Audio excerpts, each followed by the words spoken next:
The sound of a wooden gavel cracked through the auction room like a whip, silencing the murmurs of the crowd gathered in Prosperity, Nevada on that sweltering July afternoon in 1876. Virginia Dawson stood on the auction block, her spine rigid as steel despite the trembling of her hands hidden in the folds of her faded blue dress.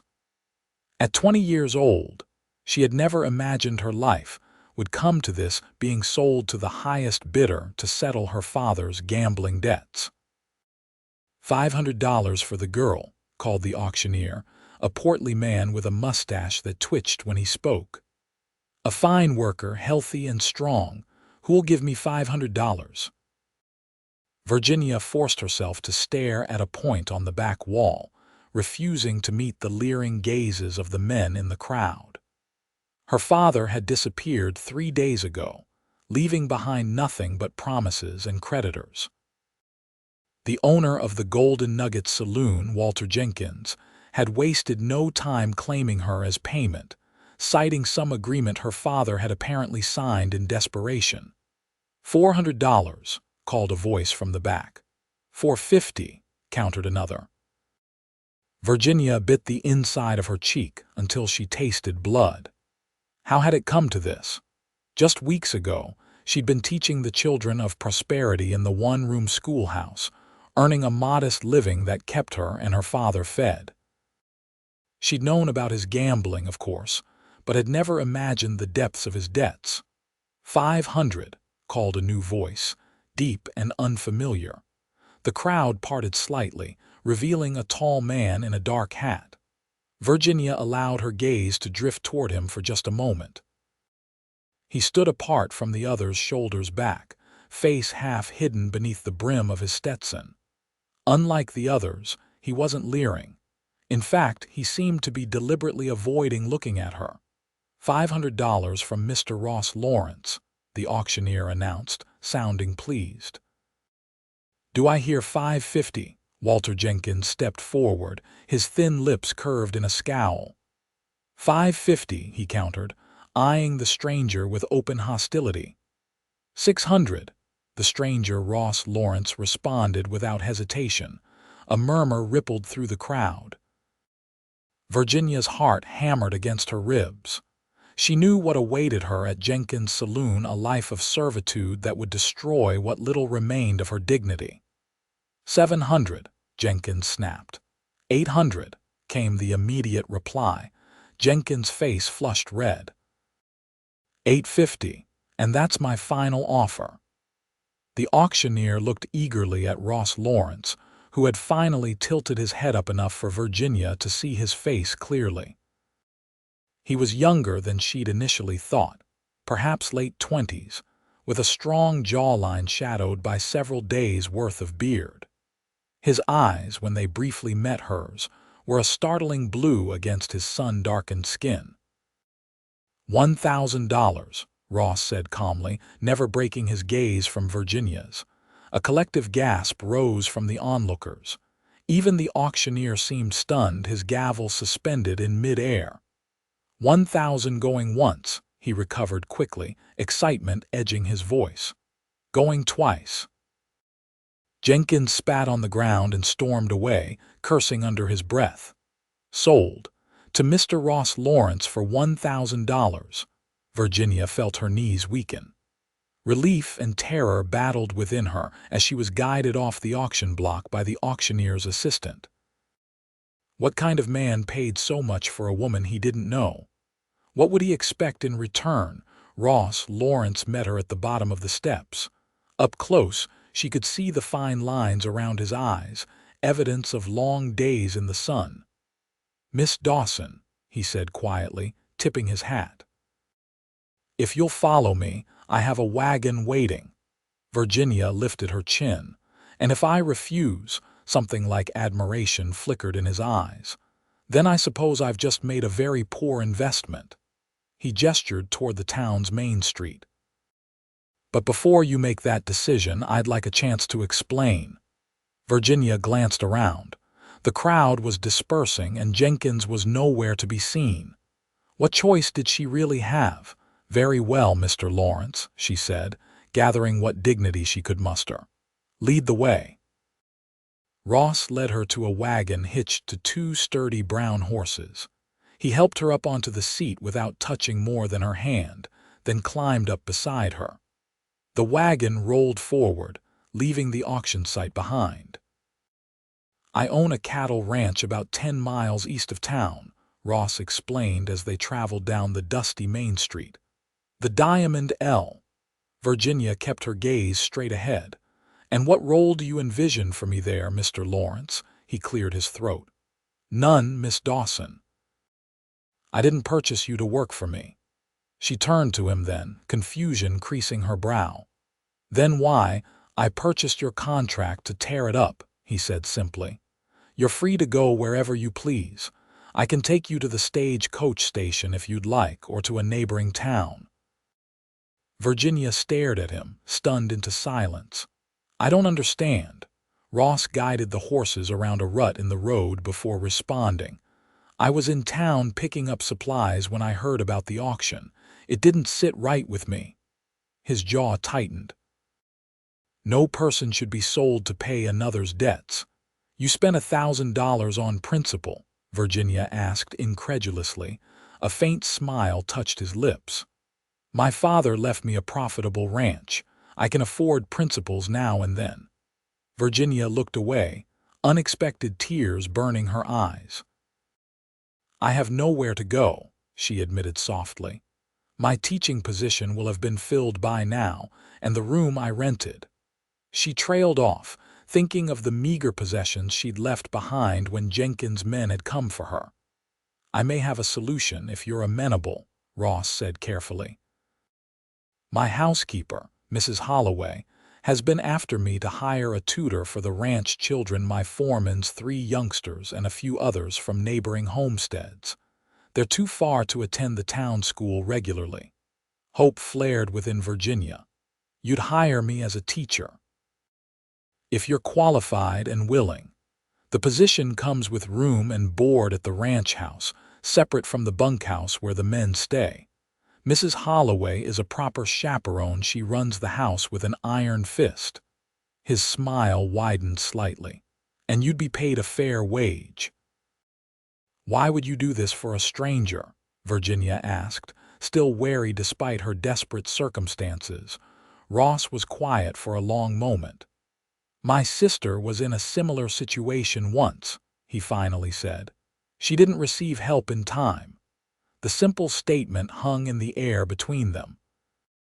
Virginia studied his profile, trying to reconcile this man with the cowboys and ranchers she'd encountered before, men who rarely concerned themselves with the troubles of others, especially women. "I accept your offer, Mr. Lawrence," she said quietly, "and I thank you for it." He nodded once, seeming relieved. "Good. We should reach the Diamond L by nightfall."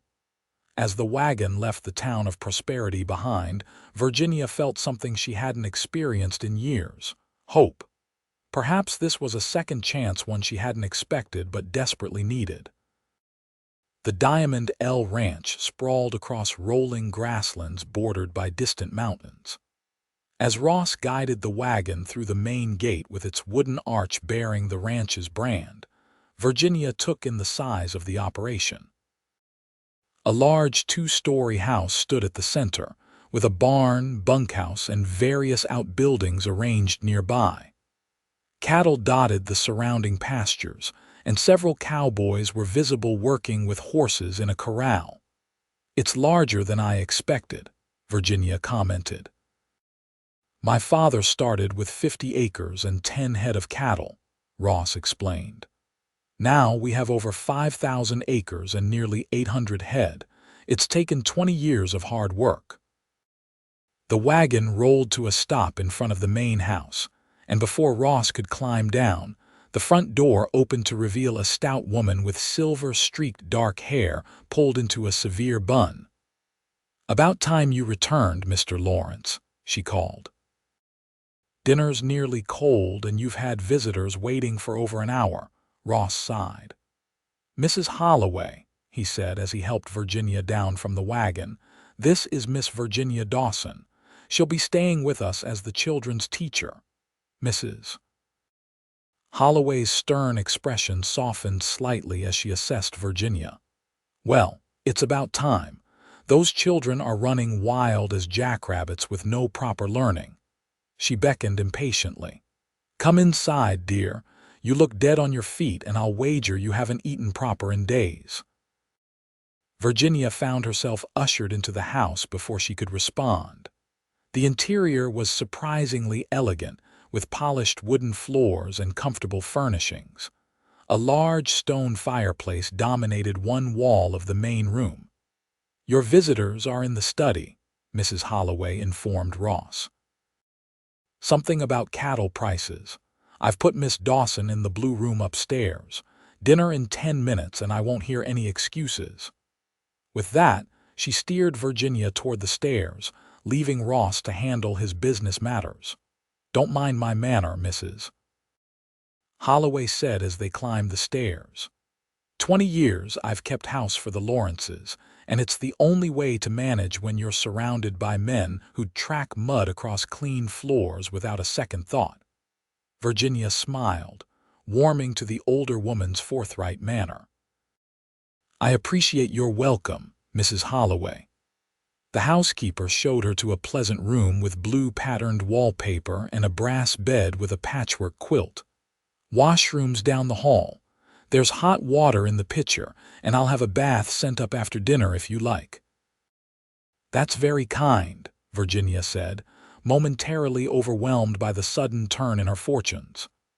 Mr. Lawrence told me a bit about your situation when he telegraphed from town, Mrs. Holloway said, her expression softening further. Don't you worry, Miss Dawson. You're safe here, after Mrs. Holloway left. Virginia sat on the edge of the bed, finally allowing herself to process the day's events. Tears spilled down her cheeks, tears of relief, exhaustion, and lingering fear. What if her father's creditors came looking for her? What if this arrangement was too good to be true? A gentle knock at the door interrupted her thoughts. Virginia hastily wiped her face before calling, "Come in." Ross stood in the doorway, his tall frame nearly filling it. I apologize for the abrupt welcome, he said. Business matters couldn't wait, it seems. I wanted to ensure you were comfortable before dinner. Virginia stood, conscious of her rumpled dress and tear-stained face. Very comfortable, thank you.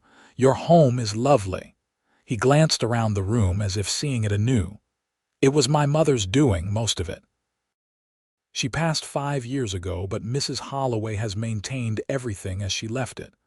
And your father, Virginia asked, died last year. Heart trouble. A shadow passed over his features. It's just me now running things. The simple statement contained volumes of unspoken responsibility. Virginia recognized the weight of it, having carried her own burdens after her mother's death when she was 16.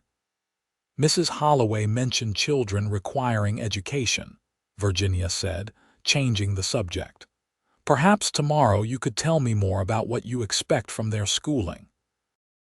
Ross nodded. Of course. We can discuss it after breakfast. He hesitated. I want you to know that while you're employed here, you're also a guest in my home. Your comfort and safety are important. Virginia studied him, trying to understand his motivations. You must think me terribly suspicious, Mr. Lawrence, but I must ask again, why are you doing all this? The truth, please. Ross's expression grew serious. The truth? I believe in second chances, Miss Dawson. I've needed them myself. He glanced out the window at the ranch spread below. This land gives people opportunities they might not find elsewhere. I'm simply extending that to you. Before Virginia could respond, Mrs. Holloway's voice echoed up the stairs, announcing dinner. Ross offered a small smile. She won't tolerate tardiness, shall we? The next morning, Virginia woke to sunlight streaming through curtains she'd forgotten to close. For a moment, she was disoriented, the unfamiliar room confusing her sleep-addled mind. Then the events of the previous day crashed back, and she sat up quickly. She was at the Diamond L Ranch. She was free. She had employment. After dressing in one of her 2 serviceable dresses Mrs. Holloway had promised to help her obtain more clothing soon, Virginia made her way downstairs. The house was already bustling with activity. From the kitchen came the sounds of breakfast preparation, and through the front windows she could see cowboys gathering near the bunkhouse. "Good morning, Miss Dawson," came Ross's voice from the dining room doorway.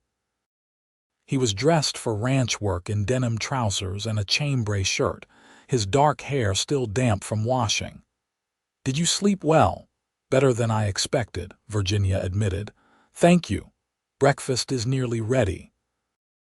I thought afterward we might discuss your teaching duties and perhaps meet some of your future students. The McAllister children are coming by with their father today." Virginia followed him into the dining room, where Mrs. Holloway was laying out a spread that made Virginia's mouth water: eggs, bacon, biscuits, gravy, and fresh coffee. It had been weeks since she'd seen such abundance, as she and her father had been living on increasingly meager means. "Eat up," Mrs. Holloway instructed. "You're too thin by half." Ross smiled at the housekeeper's mothering. "Mrs. Holloway believes most of life's problems can be solved with proper feeding." "Many can," the older woman retorted. "Now eat before it gets cold." After breakfast, Ross led Virginia to a small building near the main house that she hadn't noticed the night before. It was a one-room structure with windows on 3 sides and a small stove in the corner. "It was originally built as a place for the men to gather during winter evenings," Ross explained, unlocking the door. "But we haven't used it much lately. I thought it might serve as your schoolroom." Virginia stepped inside, already envisioning how she would arrange it. There were several benches and a table that could be converted for classroom use. The space was clean and bright, with ample room for the small number of students she would be teaching. "It's perfect," she said sincerely. "How many children will I be teaching?" 6 at present. The McAllister children, Emma, Henry, and little Joseph, and then the Prescott twins, Sarah and Samuel, from the neighboring ranch. And there's Caleb, our foreman's son. Ross walked to one of the windows, pushing it open to let in fresh air. "They range from 5 to 12 years old." Virginia nodded. "Similar to my class in prosperity, though smaller. What subjects do you consider essential?" "Reading, writing, arithmetic certainly. History, some science perhaps. I've ordered books from Denver. They should arrive on next week's stage." He turned to face her. "Beyond that, I trust your judgment as an educator." The confidence in his voice warmed Virginia. "When would you like me to begin?" "Monday next. That gives you a few days to settle in and prepare." Ross hesitated. "There's something else we need to discuss, your father's debts." Virginia tensed. "What about them?" "I've made inquiries. Jenkins wasn't the only creditor, though he was the most aggressive. There are others who may come looking." Ross's expression was grave. "I want you to know that you're protected here. I've settled with Jenkins, and I'm willing to negotiate with the others if necessary." Virginia stared at him, stunned. "You've already done far more than I could have asked. I can't allow you to take on my father's responsibilities." "Consider it an advance on your salary," Ross suggested. "You can repay it over time if that eases your mind." Before Virginia could argue further, the sound of approaching horses drew their attention. Through the window, she saw a man and 3 children riding toward the schoolhouse. "That'll be Daniel McAllister and his brood," Ross said. "Shall we meet them?" The McAllister children proved to be bright and curious, if somewhat shy around Virginia initially. Emma, the eldest at 12, had been attempting to teach her younger brothers with limited success. She seemed particularly relieved to learn that Virginia was a trained teacher. "Pa tries to help us with our letters," Emma explained as they toured the schoolhouse, but he's so busy with the ranch and since Ma died last winter. She trailed off, her young face momentarily shadowed with grief. Virginia gently squeezed the girl's shoulder. We'll work together, Emma. Perhaps you can be my assistant with the younger children. The girl brightened at this suggestion, and Virginia made a mental note to find special responsibilities for her. Children who had faced loss often needed to feel useful and valued. Over the next few days, Virginia settled into life at the Diamond L. Mrs. Holloway provided her with fabric and helped her sew 2 new dresses. She met the remaining children who would be her students, organized her classroom, and gradually learned the rhythms of ranch life. Ross was often busy with ranch business, but he made time each evening to inquire about her preparations and offer any assistance she might need. Virginia found herself looking forward to these conversations, impressed by his intelligence and thoughtful nature.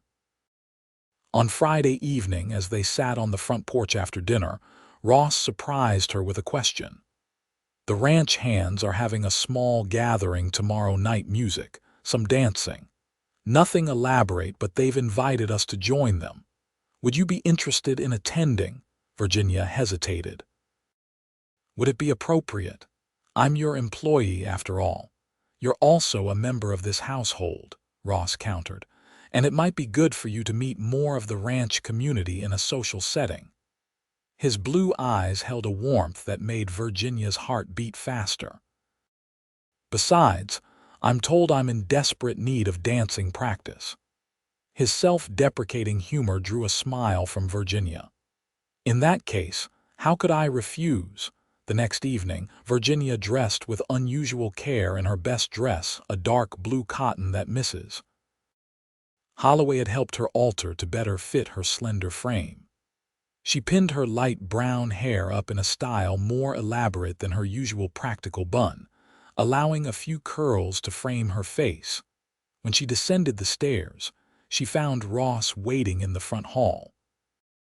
He was dressed in clean dark trousers and a white shirt, his usually unruly dark hair combed neatly. He stared at her for a moment before remembering his manners. "Miss Dawson," he said, clearing his throat.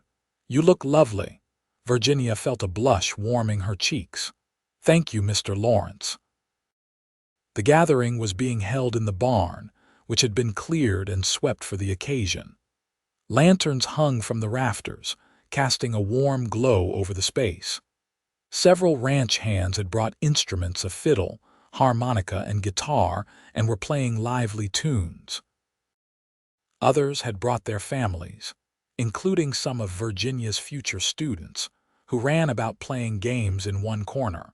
Virginia was introduced to dozens of people, all of whom welcomed her warmly. She learned that the Diamond L was known for treating its workers fairly, and loyalty to Ross ran deep among the hands. "Boss saved my farm during the drought 2 years back," explained one weathered cowboy named Pete. "Let me work here while my wife kept our place going. Not many would do that." Similar stories emerged throughout the evening, painting a picture of Ross Lawrence that intrigued Virginia more with each revelation. He wasn't just a successful rancher. He was a man of character who had earned the respect of those around him. When the musicians struck up a waltz, Ross appeared at Virginia's side. "May I have this dance, Miss Dawson?" Despite his earlier joke about needing practice, Ross proved to be a competent dancer, guiding Virginia smoothly around the makeshift dance floor. They moved well together, and Virginia found herself relaxing in his arms, more comfortable than she'd felt in a long time. "You're full of surprises, Mr. Lawrence," she commented as they circled the floor. "Where did a cattle rancher learn to waltz so proficiently?" A smile tugged at his lips. "My mother insisted. She said any son of hers would know how to behave in polite society, even if we lived miles from the nearest town." His expression softened with memory. She was from Boston, originally never quite adapted to frontier life, but never complained either. She sounds like a remarkable woman. She was. His eyes held Virginia's, something unspoken passing between them. I think she would have liked you very much. The simple statement touched Virginia deeply. As the music ended, Ross didn't immediately release her hand, and she found she didn't want him to. The moment was broken by the arrival of a ranch hand, breathless and urgent. "Mr. Lawrence," he said, "riders coming in. Looks like trouble." Ross's expression immediately shifted to concern. "Excuse me," he told Virginia, following the hand outside. Virginia exchanged worried glances with Mrs. Holloway, who had been watching from the sidelines. Together, they moved toward the barn doors just as shouting erupted outside. In the yard, illuminated by the light spilling from the barn, stood 3 riders. Virginia recognized Walter Jenkins immediately, his thin frame rigid with anger as he faced Ross. "I've come for what's mine, Lawrence," Jenkins was saying, his voice carrying clearly in the night air. "The girl wasn't yours to buy." Ross stood his ground, several ranch hands flanking him. "The transaction was legal and witnessed. You accepted payment. Miss Dawson is under my protection now." Jenkins spat on the ground. "Protection? Is that what you call it?" His gaze shifted, finding Virginia in the doorway. "There she is. Come to take you home, Virginia. Your pa's turned up and he's got a proposition that'll clear everything up." Virginia felt as if the ground had fallen away beneath her feet. Her father was alive. After abandoning her to Jenkins, he dared to send for her. Ross's voice hardened. "Miss Dawson stays here by her own choice. She's employed at the Diamond L now." "Employed?" Jenkins laughed nastily. "That what they're calling it these days?" Several of the ranch hands stepped forward menacingly, but Ross held up a hand to stop them. "I think you'd better leave, Jenkins. You're outnumbered and you have no claim here." Jenkins's face twisted with fury. "This ain't over, Lawrence, not by a long shot." He wheeled his horse around. "Tell Virginia her pa's staying at my place in Prosperity. He wants to see her make things right." As Jenkins and his companions rode away, Virginia found herself trembling. Ross was at her side in moments, concern etched on his features. "Are you all right?" he asked quietly. "My father's alive," she whispered, "all this time." Ross guided her back into the barn, away from curious eyes. "You don't have to see him, not if you don't want to." Virginia shook her head, confused emotions warring within her. "I don't know what I want. I thought he was dead or at least gone for good. Why would he return now?" "Nothing good if he's with Jenkins," Ross said grimly. The celebration had effectively ended with the interruption. As families began to disperse, Ross escorted Virginia back to the main house, his presence a reassuring bulwark against the turmoil of her thoughts. At the foot of the stairs, Virginia paused. "I should go to Prosperity," she said quietly. "I need to know why he left me to Jenkins at the very least." Ross's jaw tightened. "It could be dangerous. Jenkins isn't known for his forgiving nature." "I know, but he's still my father." Virginia met Ross's concerned gaze. Would you accompany me, tomorrow perhaps?" The request surprised him, she could tell, but he nodded without hesitation. "Of course. We'll take the wagon after breakfast." Virginia impulsively reached out, squeezing his hand. "Thank you, Ross, for everything." It was the first time she had used his given name, and the significance wasn't lost on either of them. Something was changing between them, something neither had expected but both were beginning to welcome. The journey to Prosperity the next day was tense with anticipation. Virginia had barely slept, her mind churning with questions for her father. Why had he left her to face his debts? Where had he been? What proposition could possibly make amends for his abandonment? Ross drove the wagon, his presence beside her a steady comfort. They had spoken little since leaving the ranch, but Virginia was grateful for the silent support. As they approached the outskirts of prosperity, Ross finally broke the silence.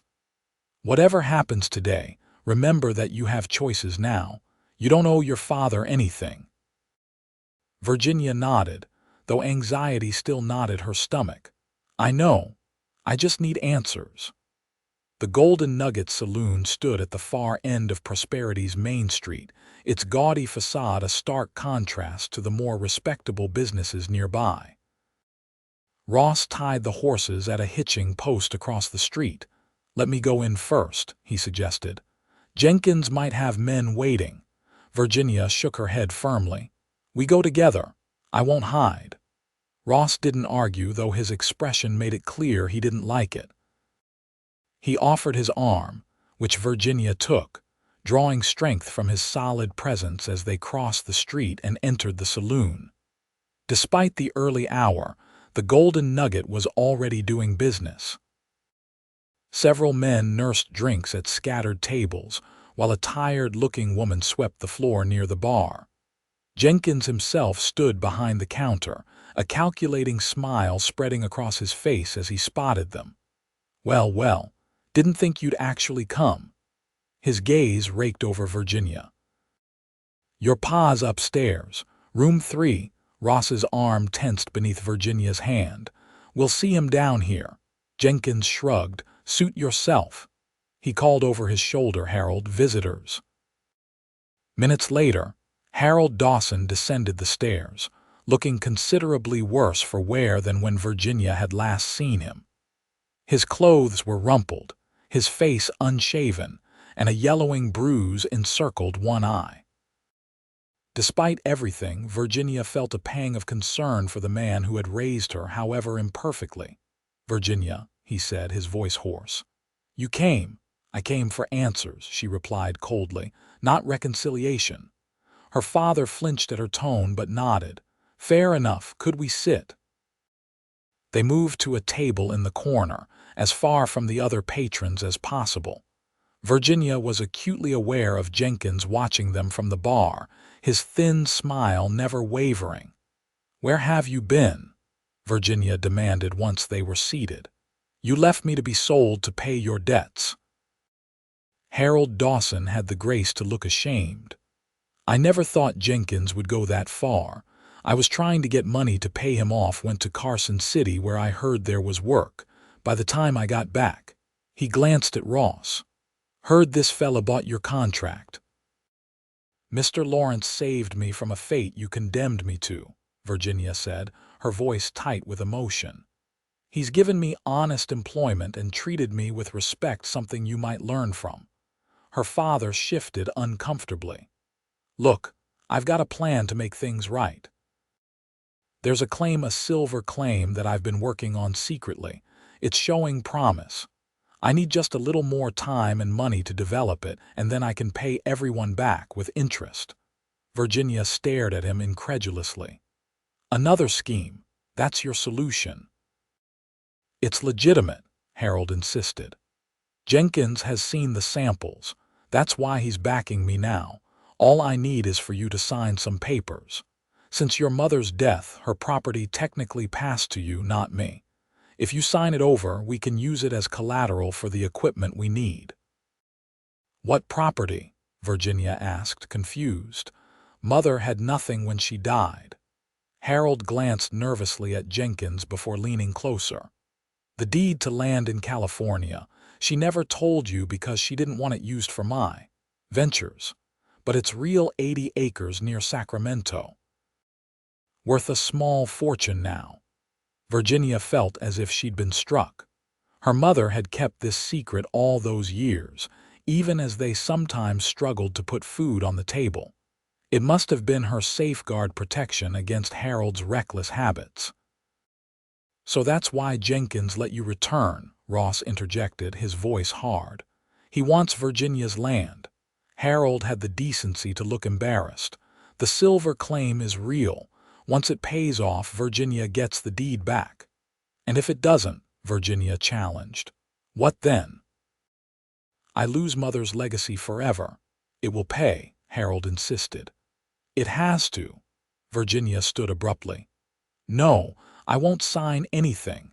Mother kept that land secret for a reason, and I won't dishonor her memory by gambling it away on another of your desperate schemes. Jenkins approached, abandoning any pretense of disinterest. You might want to reconsider, girl. Your pa owes me a considerable sum. I could make things very difficult for both of you. Ross rose to his feet, his imposing height making Jenkins take an involuntary step back. Miss Dawson has made her decision. I suggest you respect it. Jenkins's face darkened with anger. This doesn't concern you, Lawrence. Miss Dawson is under my protection. That makes it very much my concern. The tension in the room was palpable, other patrons watching the confrontation with interest. Virginia placed a restraining hand on Ross's arm. We're leaving, she said firmly. Father, if you truly want to make amends, you'll find an honest way to do it. She turned to Jenkins. And I suggest you consider my debt paid in full. Mr. Lawrence's purchase of my contract was legally binding. Jenkins's thin smile returned, more menacing than before. Legal, perhaps, but the territory's a dangerous place. Accidents happen. Ross stepped forward, his voice low and dangerous. Threaten Miss Dawson again and you'll regret it. For a moment, it seemed Jenkins might escalate the confrontation. Then he shrugged, stepping aside. Just making conversation. You folks have a safe journey back to your ranch. The barely veiled threat hung in the air as Virginia and Ross left the saloon. They crossed quickly to their wagon, both sensing that lingering in prosperity would be unwise. As Ross helped her up onto the seat, Virginia noticed her hands were trembling. You think he'll come after us? Ross's expression was grim as he climbed up beside her. Not today, but Jenkins isn't the type to give up easily. He flicked the reins, setting the horses in motion. I'm sorry about your father. Virginia stared straight ahead as they left the town behind. I think I've known what he was for a long time, I just didn't want to admit it. They traveled in silence for several miles, each lost in thought. Finally, Virginia spoke again. I need to find out about my mother's land. If it's real, it could change everything. Ross nodded. I have contacts in Sacramento who could make inquiries discreetly. Would you like me to write to them? Virginia turned to him, gratitude washing over her. Would you? I wouldn't know where to begin. Of course. His expression softened. Whatever happens, Virginia, you don't have to face it alone. The simple assurance, spoken with such sincerity, broke something inside her. Tears welled in her eyes and she turned away, embarrassed by the display of emotion. Ross guided the wagon to the side of the road and set the brake. Without a word, he reached out and gently turned her face toward his. It's all right to cry, he said softly. You've been carrying too much for too long. The kindness in his voice undid her completely. Virginia hadn't truly allowed herself to feel the full weight of her father's betrayal, the terror of being sold, the shock of her unexpected rescue, and now the revelation about her mother's secret. It all came rushing out in great, heaving sobs. Ross hesitantly put an arm around her shoulders, and Virginia leaned into him, taking comfort in his steady presence. He held her until the storm of emotions passed, never rushing her, never making her feel weak for needing the release. When she finally quieted, Virginia became acutely aware of their closeness, of the strong arm around her shoulders, of the scent of him leather and soap and something uniquely Ross. She pulled back slightly, wiping her eyes. I'm sorry, she murmured, embarrassed. I don't usually. Don't apologize, Ross interrupted gently. His blue eyes held hers, filled with understanding and something else, something that made her breath catch. You're the strongest person I've ever met, Virginia Dawson. The moment stretched between them, charged with unspoken feelings. For an instant, Virginia thought he might kiss her and realized with startling clarity that she wanted him to. But Ross merely squeezed her shoulder once more before releasing her and taking up the reins again. As they continued toward the Diamond L, Virginia sensed that a boundary had been crossed. Whatever happened with her father, Jenkins, and her mother's land, she knew one thing with certainty. Her feelings for Ross Lawrence had deepened into something she hadn't expected, but could no longer deny. The next 2 weeks passed in a flurry of activity. Virginia began teaching her small group of students, finding joy in their eager minds and watching with satisfaction as they made progress. The schoolroom became a haven, a place where she felt useful and appreciated. Ross wrote to his contacts in Sacramento about Virginia's mother's land and received confirmation that the property did indeed exist and was registered in Elizabeth Dawson's name, with Virginia as the inheritor upon her death. The land was valuable, situated near growing settlements and with good access to water.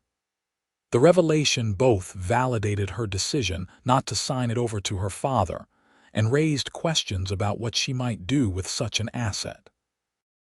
Throughout it all, Ross was a constant support, though Virginia noticed he seemed to be keeping a careful distance since their emotional moment on the journey back from prosperity. He was unfailingly kind and attentive, but rarely alone with her, often inviting Mrs. Holloway or his foreman to join their conversations. Virginia found herself missing the easy companionship they had begun to develop. On a sunny Saturday afternoon, as Virginia sat on the front porch grading her students' arithmetic exercises, the sound of approaching horses drew her attention. Looking up, she saw 3 riders approaching the main house, none of whom she recognized. Ross emerged from the barn, alerted by the same sound. He exchanged words with the lead rider, his posture tense. After a brief conversation, he gestured toward the house, and the men dismounted, following him up the path to the porch. "Virginia," Ross called, "these men have news regarding your father." Virginia set aside her papers, standing to greet the visitors. The lead man removed his hat, revealing graying hair and a weathered face. "Miss Dawson," he said solemnly, "I'm Marshal Frank Thornton from Carson City. I'm afraid I have difficult news." Virginia's heart sank, though she'd been half expecting something like this since the confrontation in Prosperity. "What's happened?" "Your father was found dead 2 days ago in an abandoned mining shaft about 15 miles outside Carson City. Appears he fell while exploring it." The marshal's kind eyes reflected genuine sympathy. "I'm very sorry for your loss." Despite everything, grief washed over Virginia. Harold Dawson had been a deeply flawed man, but he was the only family she had known for most of her life. She sank back onto her chair, trying to process the news. "Was it an accident?" Ross asked, his voice sharp. The marshal hesitated. "Hard to say for certain. There were signs of a struggle at the site, but it could have been from him trying to climb out after the fall. We're investigating." Virginia looked up. "Jenkins. Did Walter Jenkins have anything to do with this?" "We're looking into all possibilities, miss," the marshal replied cautiously. "Mr. Jenkins claims your father went to explore the mine on his own against advice, but there are inconsistencies in his story." Ross moved to stand beside Virginia's chair, his presence steadying. "Marshal, Miss Dawson has had threats from Jenkins related to property her father was trying to claim. I believe her safety may be at risk." The marshal nodded grimly. "I suspected as much. That's partly why I rode out here personally." He turned to Virginia.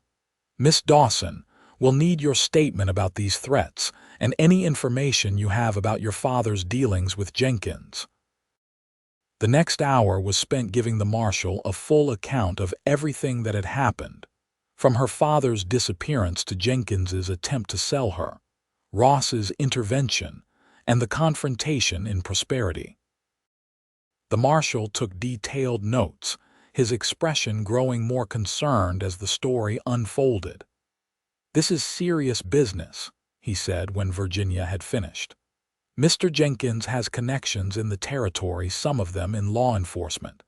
I'll do what I can, but I strongly advise caution."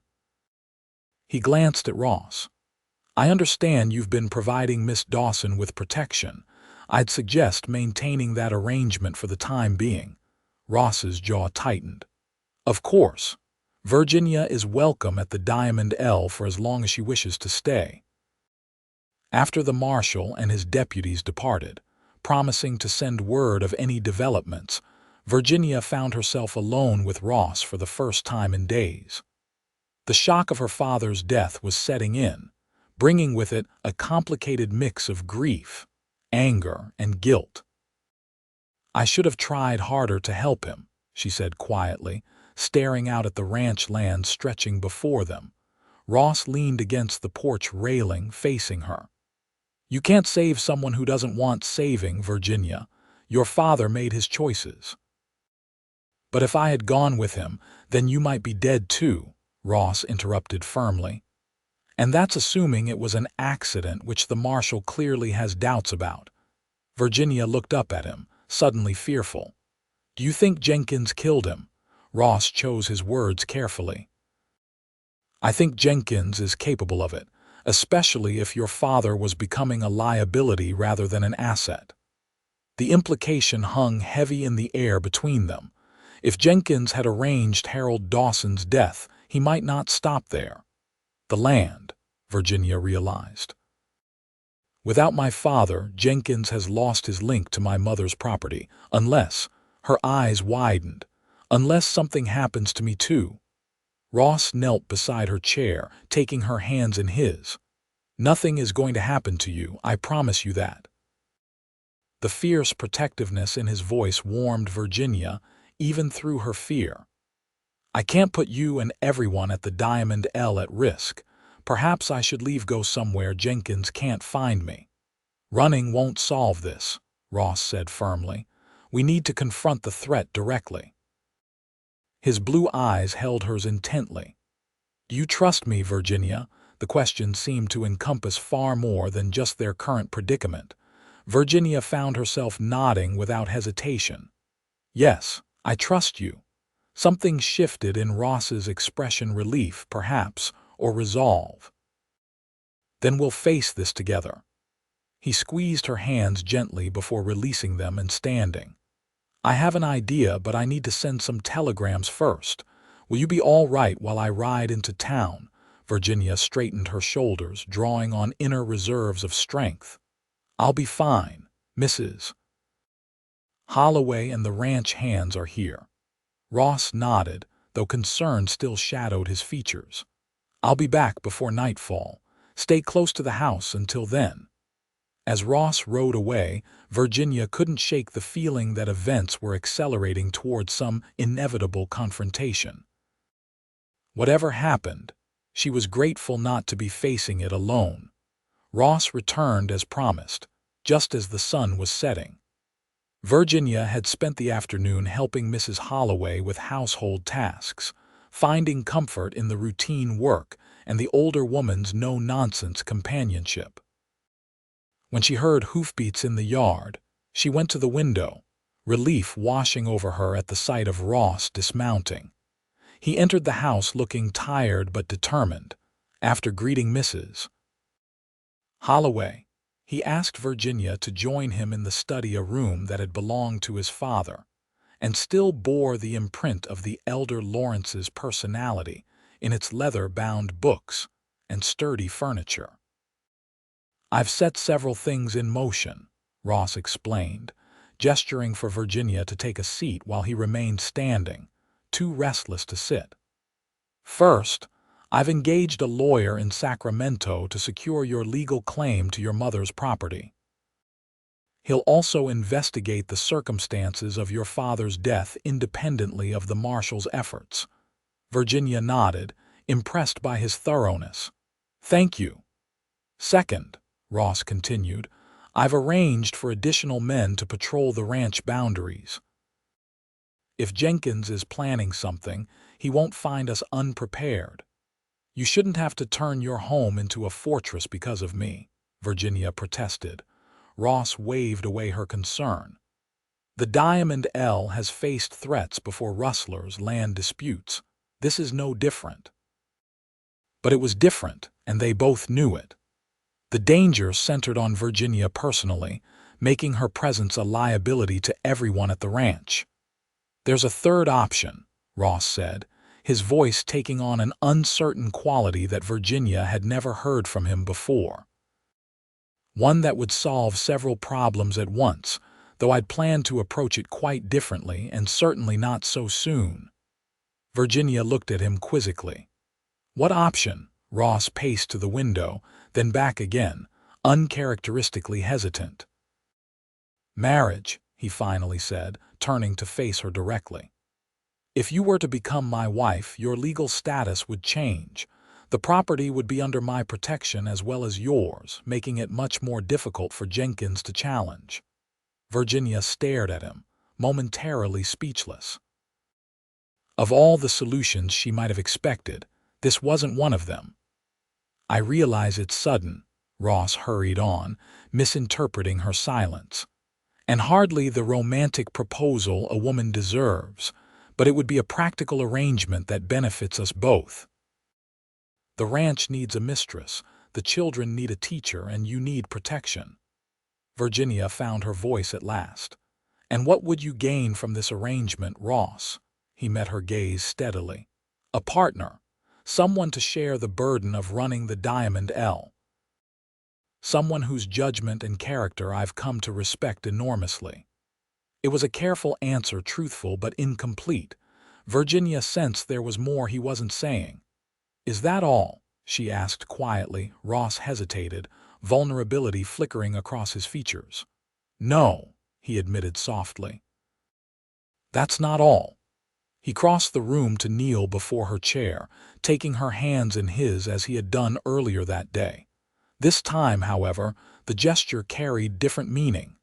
"I didn't expect this, Virginia. When I saw you on that auction block, I acted on instinct, on the conviction that no person should be treated as property. I offered you employment because it seemed the right thing to do." His voice grew softer, more intense.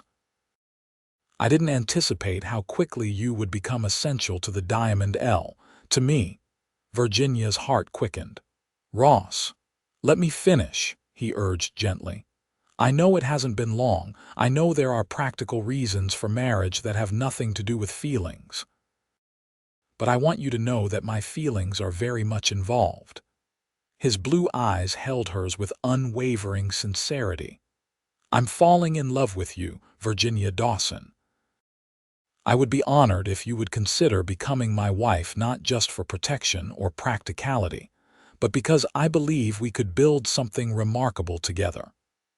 Virginia felt tears pricking her eyes, but this time they were born of a different emotion entirely. The realization that her own feelings were mirrored in Ross's brought a wave of joy she hadn't thought possible amidst the turmoil of recent events. "I don't need to consider it," she said softly. "My answer is yes." Relief and happiness transformed Ross's face. He raised her hands to his lips, pressing a gentle kiss against her fingers. "I promise you won't regret this decision." Virginia smiled through her tears. "I know I won't, but Ross, I need you to understand something. I'm not marrying you for protection or security, though I'm grateful for both. I'm saying yes because I've fallen in love with you too." The simple declaration seemed to momentarily rob Ross of speech. Instead of responding with words, he rose slightly, still kneeling before her, and tentatively cupped her cheek with one hand. Virginia leaned into his touch, her eyes closing briefly at the tenderness of the gesture. When she opened them again, Ross was looking at her with such naked adoration that it took her breath away. Slowly, giving her every opportunity to pull away, he leaned forward and touched his lips to hers. The kiss was gentle at first, almost reverent. Then Virginia's arms went around his neck, and the contact deepened, expressing all the emotions they had been holding back for weeks. When they finally separated, both were breathing unevenly, and Ross's eyes had darkened to the color of a storm-swept sky. "I had a speech prepared," he confessed with a slightly dazed smile. "Something much more eloquent." Virginia laughed softly. "Save it for when there's not a crisis looming." "I'd like to hear it someday." Ross stood, pulling Virginia to her feet with him. "We should tell Mrs. Holloway. She's been dropping hints about us for weeks." "Has she?" Virginia asked, surprised. "Constantly," Ross confirmed, his smile widening. "Apparently, I've been mooning about like a lovesick calf since you arrived." The description was so unlike the confident, capable Ross that Virginia couldn't help laughing. And was she right? Ross pulled her close again, his expression growing serious. "Completely right. I just didn't think I had any right to court you so soon after everything you'd been through." Virginia reached up to touch his face, marveling at the freedom to do so.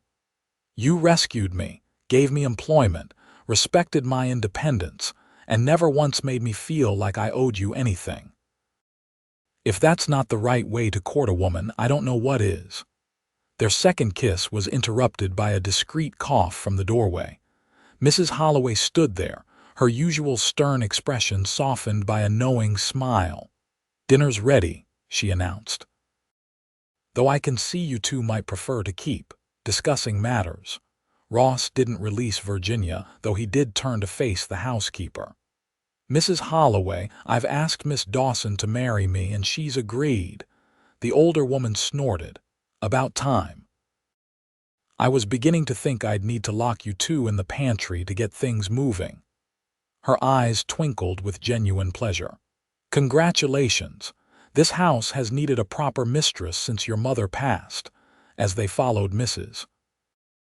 Holloway to the dining room, Ross whispered, "She's already planning the wedding dinner, I guarantee it."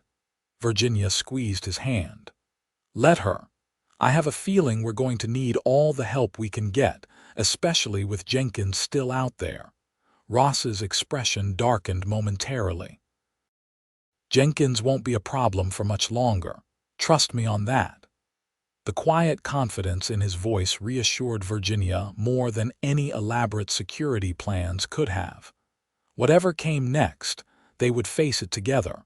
Word of their engagement spread quickly through the ranch.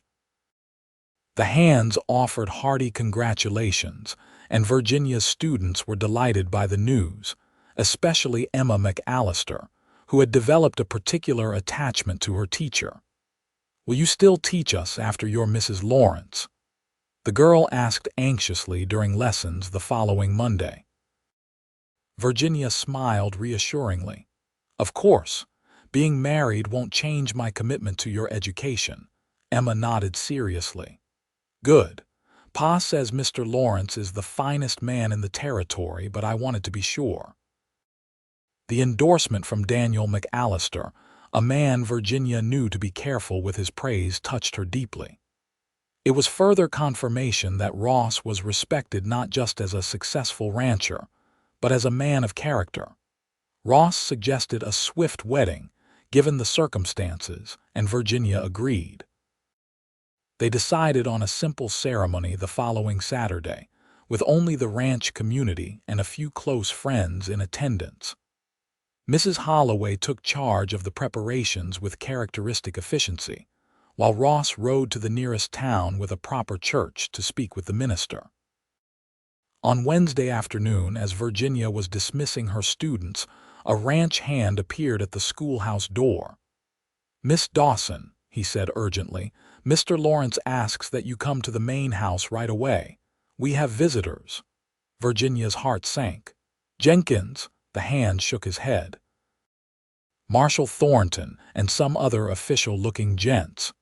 Relieved but still anxious, Virginia quickly gathered her things and hurried to the house. In the front room, She found Ross speaking with Marshal Thornton and two other men, one wearing an expensive suit that marked him as a city dweller, the other in the uniform of a higher-ranking lawman. "Virginia," Ross said, crossing to meet her. "This is U.S. Marshal James Harker from Carson City and Mr. Edwin Chambers, a federal prosecutor." Virginia greeted the men, her apprehension growing. "Has something happened?" Marshal Thornton stepped forward. "Miss Dawson, we've made an arrest in your father's death." One of Jenkins's associates confessed to being present when Jenkins pushed your father into that mine shaft. Virginia swayed slightly, the confirmation of her suspicions hitting her harder than she'd expected. Ross steadied her with a hand at her elbow. "Jenkins has been taken into custody," the U.S. Marshal added. "Along with several associates. It appears they've been involved in multiple fraudulent schemes across the territory, using intimidation and violence to silence those who might expose them." Mr. Chambers, the prosecutor, spoke next. "Miss Dawson, we'll need your testimony for the trial. Your account of Jenkins's threats and his attempt to claim your property through coercion is crucial evidence." Virginia nodded, drawing strength from Ross's supportive presence. "Of course, I'll help in any way I can."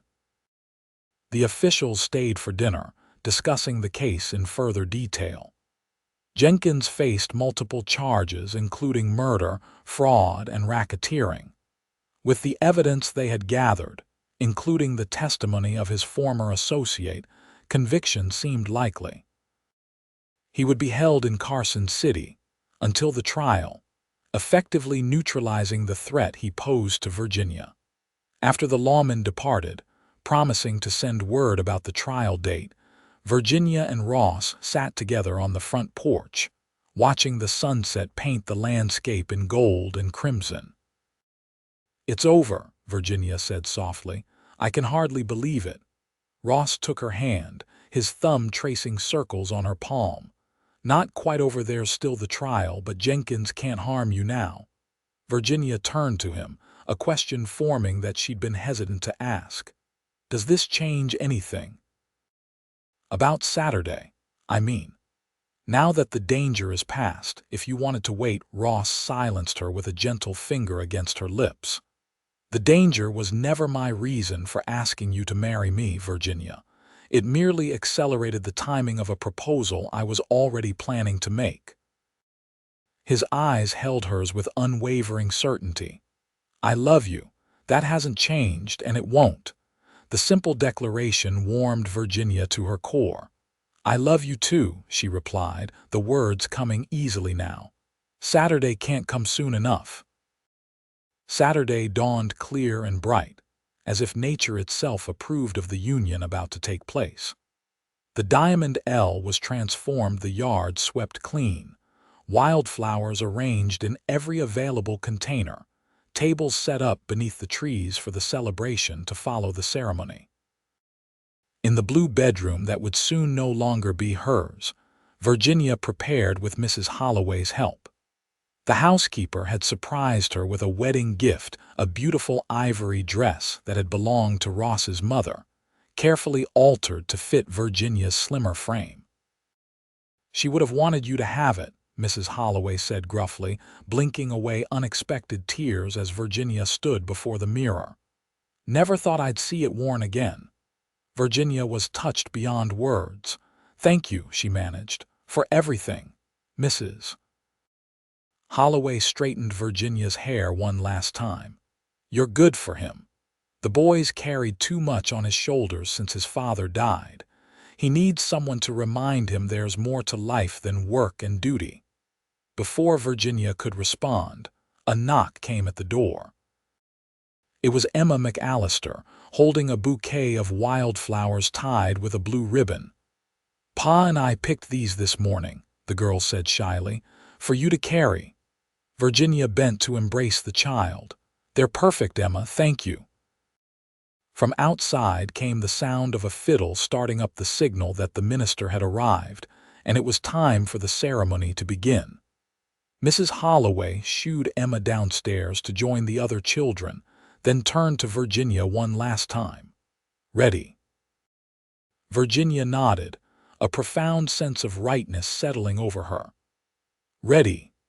The ceremony took place in the ranch yard, with the magnificent backdrop of mountains and grasslands spread out behind them. Ross waited for her beneath an arch the ranch hands had constructed and decorated with more wildflowers. When Virginia appeared, his expression of awe and love was everything she could have hoped for. They exchanged vows with clear voices, promising to love and cherish each other through all the challenges life might bring. When the minister pronounced them husband and wife, Ross kissed her with a tenderness that brought tears to her eyes and cheers from the assembled guests. The celebration lasted well into the evening, with food, music, dancing, and more genuine good wishes than Virginia had ever experienced.